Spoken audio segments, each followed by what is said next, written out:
പയ്യന്നൂർ തായനേരി കുറിഞ്ഞിക്ഷേത്രത്തിലെ കളിയാട്ടം തൊഴാനെത്തി ഞാൻ ആ കളിയാട്ടമുറ്റത്ത്.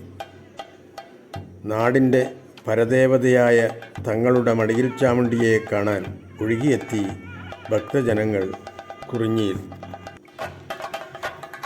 പെരുമാൾപുരത്തെ അഥവാ പയ്യന്നൂരെ തായനേരി കുറിഞ്ഞിക്ഷേത്രത്തിലെ മടയിൽ ചാമുണ്ടിയെ കാണാൻ ഏഴഴകാണ്. കുരുത്തോല അരുതുന്നിയ തിരുമുടിയ അരുകിൽ ചുറ്റും മയിൽപ്പീലിക്കണ്ണുകൾ, വെള്ളിച്ചന്ദ്രക്കലകളും നക്ഷത്രജാലങ്ങളും മിന്നുന്ന പുറത്തട്ട്, നാഗപണങ്ങൾ അലയിളക്കുന്ന കിരീടം, അമ്പിളിക്കലചൂടിയ നെറ്റിത്തടം, കരിമഷിക്കണ്ണുകളിൽ വഴിയുന്ന ഉഗ്രകോപം, നിറഞ്ഞ മാറും സ്തനയാടയും ചോരച്ചുണ്ടും, നാഗത്താന്മാർ ഇഴപിരിഞ്ഞാടുന്ന മടിത്തട്ടും,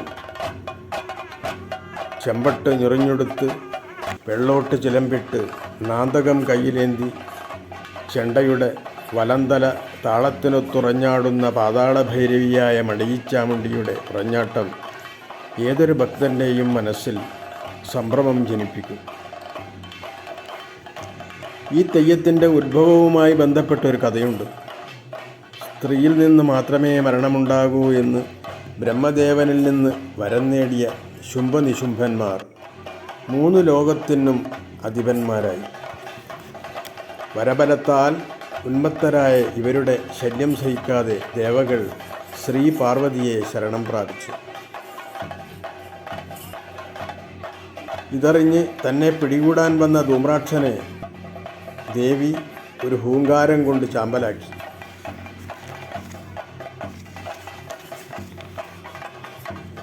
ശുംഭനിശുംഭന്മാർ കോപം കണ്ടലറി.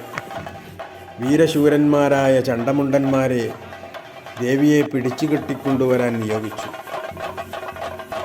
ചണ്ടമുണ്ടാസുരന്മാർ ദേവിയുടെ അടുത്തേക്ക് അലറിപ്പാഞ്ഞെടുത്തു.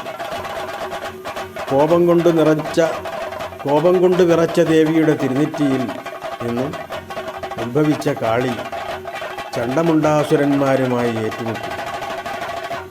ആകാശത്തും ഭൂമിയിലുമായി യുദ്ധം ദിവസങ്ങളോളം നീണ്ടു. ഗത്യന്തരമില്ലാതെ ചണ്ടമുണ്ടാസുരന്മാർ പാതാളത്തിൽ പോയൊളിച്ചു. കരാളരൂപിണിയായ വരാഹിയായി പാതാളത്തിലെത്തി അസുര സഹോദരന്മാരായ ചണ്ടമുണ്ടാസുരന്മാരെ നിഗ്രഹിച്ച കാളി ചാമുണ്ടിയായി അറിയപ്പെട്ടു. പിന്നീട് ചാമുണ്ടി യമണ്ടി മലമട പാതാളം പിന്നിട്ട് കരിമണൽ താവളത്തിൽ ഒരു ദിവസം വസിച്ച് ഊടുപാതാളം താണ്ടി ആലന്തട്ട മടവാതിൽക്കലെത്തി. ഒരു നാൾ വണ്ണാടിൽ തറവാട്ട് മൂത്ത പൊതുവാളും കുറുവാടൻ നായരുമൊത്ത് അള്ളടം കത്തിയും കുറുവില്ലും കണയുമായി നായാട്ടിനായി ആലന്തട്ടക്കാട്ടിലെത്തി. അങ്ങകലെ തിളങ്ങുന്ന കണ്ണുകൾ കണ്ട നായർ കുറുവില്ലെടുത്ത് കണതൊടുത്തു. കാട്ടിൽ നിന്നും ഒരു മുരൾച്ച കേട്ട നായർ വീണ്ടും കണതൊടുത്തു. തിളങ്ങുന്ന കണ്ണും കരങ്ങളിൽ ചൂട്ടുമായി കാളി അലറിയെടുത്തു. പേടിച്ചരണ്ട പൊതുവാളും നായരും വീട്ടിലേക്കൂടി.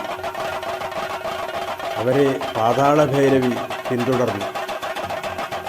മൂത്ത പൊതുവാൾ തറവാട്ടു ദൈവമായ കാനക്കരമ്മയുടെ പള്ളിയറ വാതിൽ തട്ടിത്തുറന്ന് ദേവിയോട് രക്ഷിക്കണേ എന്ന് അപേക്ഷിച്ചു. തുളസികൾക്കിടയിലൊളിച്ച കുറുവാടനെ ചാമുണ്ടി കൊന്ന് കാൽകൊണ്ട് തട്ടിയെറിഞ്ഞു. കാനക്കരമ്മ രക്ഷിച്ച വണ്ണാടിൽ പൊതുവാൾ ദേവിക്ക് പീഠവും പൂജയും നൽകി. ചെറുവത്തൂരിനടുത്ത ആലന്തട്ടക്കാട്ടിലെ മടയിൽ നിന്നുത്ഭവിച്ച ദേവി മടയിൽ ചാമുണ്ടി എന്നറിയപ്പെട്ടു. കെട്ടിയാടിച്ചു മടയിൽ ചാമുണ്ടിയെ കുറിഞ്ഞിപ്പൂക്കൾ പൂക്കുന്ന കുറിഞ്ഞിക്കാവിലുൾപ്പെടെ കോലത്തുനാട്ടിൽ പലയിടത്തും.